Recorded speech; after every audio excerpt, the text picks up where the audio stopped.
Paulette Isaac Napper of the Florenceville Community Association.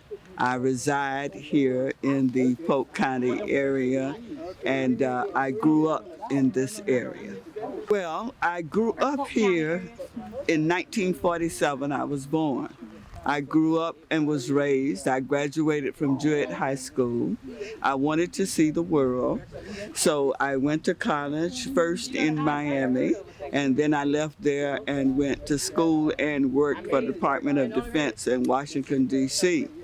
And after that, I moved to Atlanta, and I lived in Atlanta for 31 years. And about 20-some years ago, after doing a contractor position for the federal government, I moved back to Winter Haven, and I'm now retired from the Polk County Transportation Engineering Department.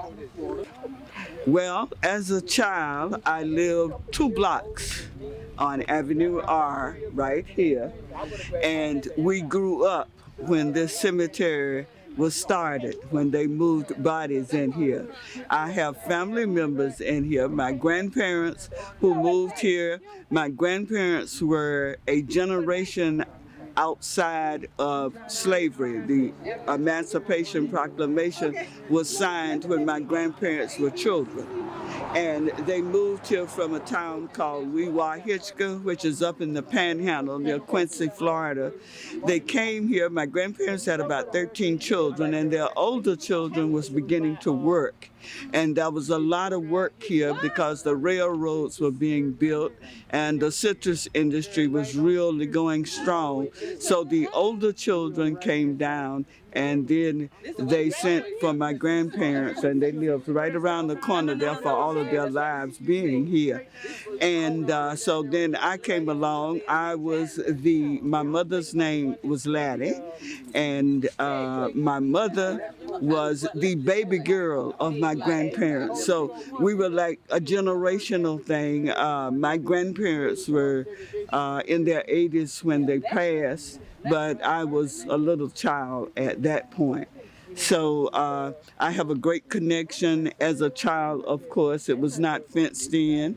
And I tell a joke. I was talking to T. Michael last week about it. We used to come over. It was a house right there on the corner where the church is. And as children, we used to play outside a lot back during those days. We had no electronics. And when people would bury somebody on Sundays, back then it was traditional in the black church that you had a Sunday funeral. And we would come over about the next day when we were out of school and kidnap some of the flowers off the grave sites because we had playhouses that we had built, and we would take these flowers and put them in our playhouse. And it was a fun thing, to sort of come over. And of course, during those times, our community was not as large as it is now. And this was the only black cemetery that was allowed. So when somebody passed in the community, it was like a big community gathered. Just about everybody in this whole area would probably be at the funeral because we all knew each other. And then, of course, by going to Jewett High School, I thank God that we didn't have that many students who came out here because they were deceased, but we didn't have that many of those, but some of the older people. So also there are 2 other people out here, Abdul and John. Those are my family members. So John's parents are out here, and Abdul is connected to all of us. We are the Doe's group, as we call it, because my grandmother, Mary Doe's Isaac, was the aunt to their parents. And back during that time, we did not have DCF, but people who could not have raised their children, my grandparents raised 3 or 4, I think, along with their 13, that belonged to their sisters and brothers. And so it was like, if you couldn't handle or you could not raise a child, you just gave it to your aunt or somebody close to you who could. So their family, their mothers and fathers were raised through my grandparents. And so that's how we came to have a pretty good sized family thing around these parts in Polk County.